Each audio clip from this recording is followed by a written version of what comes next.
সমাজসেবক এবং বিশিষ্ট ব্যবসায়ী আমাদের এই ছোট ভাই এবং প্রতিটি কাজে যার অগ্রণী ভূমিকা রংপুর শহরে রয়েছে সেই ছোট ভাইটিকে আমি আমার বক্তব্য রাখার জন্য অনুরোধ করছি। আশরাফিকে আমি তানভীর আশরাফিকে আমি অনুরোধ করছি তার মূল্যবান বক্তব্য প্রধান অতিথির বক্তব্য দেওয়ার জন্য। আসসালামু আলাইকুম। নাহমাদুহু ওয়া নুসাল্লি আলা রাসূলিহিল কারীম, আম্মা বাদ। আউযু বিল্লাহি মিনাশ শাইতানির রাজীম, বিসমিল্লাহির রহমানির রহিম। রাধাবল্লভ এলাকাবাসী ও দারুত তাকওয়া একাডেমি হিফজ কুরআন মাদ্রাসার উদ্যোগে আজকের এই তাফসীরুল কুরআন মাহফিলের শ্রদ্ধাভাজন সম্মানিত সভাপতি, আমাদের প্রিয় অভিভাবক সৈয়দ শাহ সুফি মোহাম্মদ রুহুল মাহমুদ ওজায়ের পীর সাহেব পাকুড়িয়া দরবার শরীফ, আজকের এই মঞ্চে সম্মানিত অতিথি, এই অঞ্চলের মানুষের জনগণের ভোটে নির্বাচিত কাউন্সিলর, জেলা ক্রীড়া সংস্থার একজন ডেডিকেটেড মেম্বার জনাব আজমল হোসেন লেবু, সম্মানিত অতিথিবৃন্দ, আয়োজকবৃন্দ, দ্বিতীয় বক্তা, তৃতীয় বক্তা, সম্মানিত প্রধান বক্তা, আমাদের এখানে মুসাফির হয়ে যিনি এসেছেন হযরত মাওলানা আব্দুল রহিম আল হুসাইনি ব্রাহ্মণবাড়িয়া, এবং জান্নাতের বাগানে বসে থাকা ধর্মপ্রাণ মুসলিম ভাইয়েরা, পদ্মার অন্তরালে মা আয়েশা ও ফাতেমার উত্তরসূরিরা, আপনাদের সবাইকে আবারও জানাই জবান খুলে মহব্বত থেকে অন্তরে অন্তরস্থল থেকে আসসালামু আলাইকুম ওয়া রাহমাতুল্লাহি ওয়া বারাকাতুহু। এই জায়গায় দাঁড়িয়ে সর্বপ্রথম শুকরিয়া আদায় করছি মহান রব্বুল আলামিনের দরবারে যে পৃথিবীর এই সংকটময় মুহূর্তে মহান রব্বুল আলামিন আপনাকে আমাকে বেছে বেছে জান্নাতের বাগানে আলেমের দ্বীনের মুখ থেকে কিছু নসিহত শুনবার মতো তৌফিক দান করেছেন। জবান খুলে বলি আলহামদুলিল্লাহ। কথা শুরু করবার পূর্বে লাখ কোটি দরুদ পেশ করতে চাই বিশ্ব মানবতার মুক্তির দিশারি আপনার আমার সকলেরই অন্তরস্থলের কোহিনূর বিশ্ব নেতা, আমাদের মাথার মুকুট নবী করিম সাল্লাল্লাহু আলাইহি সাল্লামের প্রতি আসসালাতু ওয়াসসালামু আলাইকা ইয়া সাইয়্যিদুল মুরসালিন, আসসালাতু ওয়াসসালামু আলাইকা রাহমাতুল আলামিন। এই মাইক্রোফোনের শব্দ এই অঞ্চলের হিন্দু সম্প্রদায় সহ অন্যান্য ধর্মাবলম্বী যারা আছেন, যারা শুনছেন, তাদের যারাই মানবতার ধর্ম, শান্তির ধর্ম, দিক নির্দেশনার ধর্ম, নিজেকে প্রতিষ্ঠিত করবার ধর্ম ইসলাম ধর্মের পক্ষ থেকে মোবারকবাদ। আপনারা আমাকে প্রধান অতিথি করেছেন। আমি কখনোই মাদ্রাসার গণ্ডির ভিতরে শিক্ষা গ্রহণ করবার মতো কোনো তৌফিক আমার হয় না। আমি এই জায়গা থেকে বঞ্চিত হয়েছি।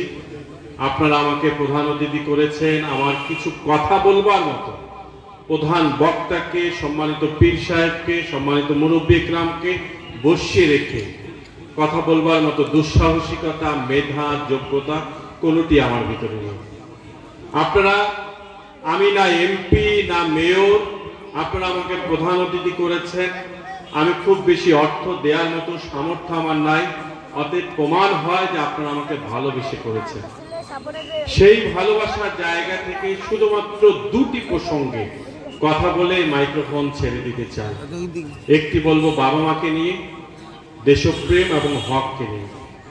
আজ থেকে 1500 বছর আগে মরুর দেশে, মরুভূমির দেশে মা আমিনার কোলে আমাদের প্রিয় নবী নবী করিম সাল্লাল্লাহু আলাইহি সাল্লাম জন্মগ্রহণ করলেন। তার জন্মের 2-3 দিন পরে দুধ মা হালিমাতুস সাদিয়া যখন নবী করিম সাল্লাল্লাহু আলাইহি সাল্লামকে তুলে নিলেন, নবী করিম সাল্লাল্লাহু আলাইহি সাল্লামকে খাওয়ানোর জন্য হালিমাতুস সাদিয়া তার বুকের স্তন দুধ পান করানোর জন্য তাকে লাগালেন। নবী করিম সাল্লাল্লাহু আলাইহি সাল্লাম একটি দুধ স্তন থেকে দুধ পান করেছেন, একটি বারবার মুখ লাগাচ্ছেন, কিন্তু তিনি দুধটি পান করেন না। নবী করিম সাল্লাল্লাহু আলাইহি সাল্লাম একটি দুধের স্তন রেখে দিয়েছিলেন তার সৎ ভাই, তার দুধ ভাই আব্দুল্লাহর জন্য। আহা, কি শিক্ষা! এটি হচ্ছে হক। আর আজকে মাদ্রাসা থেকে কামিল, ফাজিল, মাওলানা, হাফেজ হওয়ার পর কলেজে, বিশ্ববিদ্যালয় থেকে অনার্স, মাস্টার্স এর ডিগ্রি গ্রহণ করবার পরে আমি আমার ভাইয়ের হককে ঠকাচ্ছি, আমি আমার বোনের হককে মেরে খাচ্ছি, আমি আমার প্রতিবেশীর হককে দখল করছি। কি শিক্ষাটি না থাকবার কারণে এই হককে আমরা দখল করে নিচ্ছি। আমরা নবী করিম সাল্লাল্লাহু আলাইহি সাল্লামের ছোট্ট জীবন থেকে আমরা অনেক কিছু শিখতে পারি, এটি আমাদেরকে গ্রহণ করতে হবে। আজকে এই ওয়াজ নসিহত কোনো কাজে লাগবে না যদি বক্তার বক্তব্য রাখা গ্রহণযোগ্য আমলগুলোকে যদি আমরা আমল করতে না পারি। আমি প্রথমেই বলেছি যে কোনো জ্ঞান বুদ্ধি আমার নাই। আমি তরুণ ভাই এবং পদ্মার অঞ্চলে আমার তরুণী বোন, তোমাদের উদ্দেশ্যে আরেকটি কথা বলতে চাই। আমরা জানি রাব্বির হামহুমা কামা রাব্বায়ানি সগীরা। বেয়াদবি মাফ করবেন সম্মানিত পীর সাহেব, প্রধান বক্তা, মুরব্বী একরাম, don't take otherwise. This subject is not a matter of joke. এটি কোনো কৌতুক নয়। যদি আপনার আমার প্রস্রাব লাগে, সেই প্রস্রাবের যন্ত্রণা সম্মানিত প্রধান বক্তা, আমি আপনি কোনো পালোয়ানে নাই 1 ঘন্টা 2 ঘন্টার বেশি আটকায় রাখার। বলেন ঠিক না ঠিক? চোখ বন্ধ করে 1 সেকেন্ড 2 সেকেন্ডের মধ্যে ভাবুন তো, আপনি যেই মায়ের কোলে জন্মগ্রহণ করেছেন সেই মা কি আপনাকে আমাকে 1 ঘন্টা 2 ঘন্টা পেটে ধারণ লালন করেছেন? 1 2 3 দিন পেটে ধারণ লালন করেছেন? 1 2 3 মাস পেটে ধারণ লালন করেছেন? না মহব্বতে হাজিরিন, 10টি মাস পেটে গর্ভ ধারণ করেছেন। মায়ের গর্ভে থাকা অবস্থায় মা উঠানে বসে থেকে গগন বিদারী কান্নার আহাজারি, মায়ের অশ্বসিক্ত পানি দিয়ে যখন বাড়ির উঠান কাদা হয়েছে, যখন কোন আত্মীয় স্বজন আপনার মাকে, আমার মাকে জিজ্ঞেস করেছে, কিরে তুই কাঁদছিস কেন? আমার মা বলেছে নদ্য ব্যথা তাই কাঁদছি, কিন্তু তা নয়। মায়ের গর্ভে থাকা অবস্থায় মায়ের কলিজায় বারবার আঘাত দিয়েছি, সেই আঘাতকে মা বলেছেন অন্য ব্যথা। কি সেই মা! আর আপনার বাবা, আমার বাবা প্রান্তিক কৃষক হয়ে ফসল ফলিয়েছেন, রিক্সা চালিয়েছেন, অটো চালিয়েছেন, চাকরি করেছেন, মসজিদে ইমামতি খতিবগিরি করেছেন। আমার বন্ধু আবু সাইদ শাসন এখানে আছে, চাকরি করছে, তার বাচ্চাকে লালন পালন করছে। এখানে প্রত্যেকে কষ্ট করে কষ্টার্জিত অর্থ দিয়ে আপনার মাকে, আমার মাকে খাইয়েছেন, যে জন্মের পরে যেই বাচ্চাটি হবে সেই বাচ্চা যেন পুষ্টিহীন, প্রতিবন্ধী, বিকলাঙ্গ না হয়। আর সেই মায়ের কোল থেকে যখন আমরা ভূমিষ্ঠ হলাম, আপনার চোখে, আপনার নাকে যদি পচা দুর্গন্ধ আসে, সামান্য মুরগির গু দেখলে আমরা এই পথকে পরিহার করে অন্য পথে হাঁটি। বলেন ঠিক না ঠিক? অথচ প্রশ্ন করছি নওজওয়ান তোমাদেরকে, প্রশ্ন করছি পদ্মা অঞ্চলের তরুণী বোন তোমাদেরকে, মায়ের কোলে যখন কাঁদতে কাঁদতে কোলে উঠেছি, 1 ঘন্টা নয়, 2 ঘন্টা নয়, বিজ্ঞান বলে 7200 ঘন্টার উপরে সেই বাবা, মা, চাচা, চাচি, খালা, খালু, ফুপা, ফুপু, আত্মীয় স্বজন, দাদা, দাদি, নানা, নানির কোলে প্রস্রাব, পায়খানা, বমি করেছি। সেই প্রস্রাব, পায়খানা, বমিকে আমার আত্মীয় স্বজন, আমার মা বাবা গোলাপ ফুলি সুগন্ধির মতো আপন করে নিয়েছে। কি সেই মা, কি সেই বাবা, কি সেই আত্মীয় স্বজন! আস্তে আস্তে আঙ্গুল ধরে ধরে আজমল হোসেন লেবু ভাই তার সন্তানকে যেভাবে শিক্ষা প্রতিষ্ঠানে নিয়ে গিয়েছেন, আমার প্রান্তিক কৃষক ভাইটি, আমার রিক্সা চালক বৃদ্ধ চাচাটি তার সন্তানকে তাই করেছেন। আর সেই সন্তান 16-17 বছরের টকবকে তরুণী হয়ে যাওয়ার পরে, টকবকে তরুণ হয়ে যাওয়ার পরে কি করছে সেটি একটু তুলে ধরতে চাই অল্প সময়ের মধ্যে। ওই পশ্চাতের অপসংস্কৃতির করাল গ্রাসে আসক্ত হয়ে স্টার বাংলা, জি বাংলা নামক বরণ বেদী সিনেমা দেখতে দেখতে আমার বোনটি 7 দিন 8 দিন 10 দিনের প্রেমে পড়ে যায়। প্রেমে পড়ার পরে ওই ভণ্ড প্রতারক প্রেমিকের ছলে বলে কৌশলে ইসলামী শরিয়ার প্রত্যাখ্যান করে, আইনকে প্রত্যাখ্যান করে, বাবা মাকে প্রত্যাখ্যান করে, আত্মীয় স্বজনকে প্রত্যাখ্যান করে, সামাজিক সমস্ত অবস্থানকে প্রত্যাখ্যান করে ওই ভণ্ড প্রতারক প্রেমিকের পাল্লায় পড়ে তার দেহকে, তার সতীত্বকে, তার স্বকীয়তাকে তুলে দিয়ে বিছনায় নিয়ে যায়। আর ওই প্রেমিক যখন 7, 8, 10 দিন পরে আমার ওই বোনটি অস্বীকৃতি জানায় যে তোমাকে আমি আর ভালোবাসি না, তোমাকে আমি স্বীকৃতি দিতে চাই না বউয়ে, তখন আমার বোনটি কি করছে? বাসার ফ্যানে গলায় দড়ি দিয়ে আত্মহত্যা করছে। আমি ধীর জানাই সেই প্রেম আর ভালোবাসাকে, যেই প্রেম শুধুমাত্র 7 দিনে নষ্টামু। আর তুমি বোন, তুমি ভুলে গেলা সেই তোমার গর্ভে থাকা অবস্থা মায়ের কথা, তুমি ভুলে গেলা তোমার পছন্দের সমস্ত জামা কাপড় তোমার বাবা ঈদের দিন তার পুরনো পাঞ্জাবি ভাতের মাটি রেখে সেই পাঞ্জাবি পরেছেন, অথচ তোমাকে তোমার পছন্দের জামা কাপড় অর্থ চাইনিজ রেস্টুরেন্টে খাইয়েছেন। আর তুমি ওই 7 দিনের প্রেমের নামে তুমি তোমার জীবনকে ধ্বংস করে দিচ্ছ।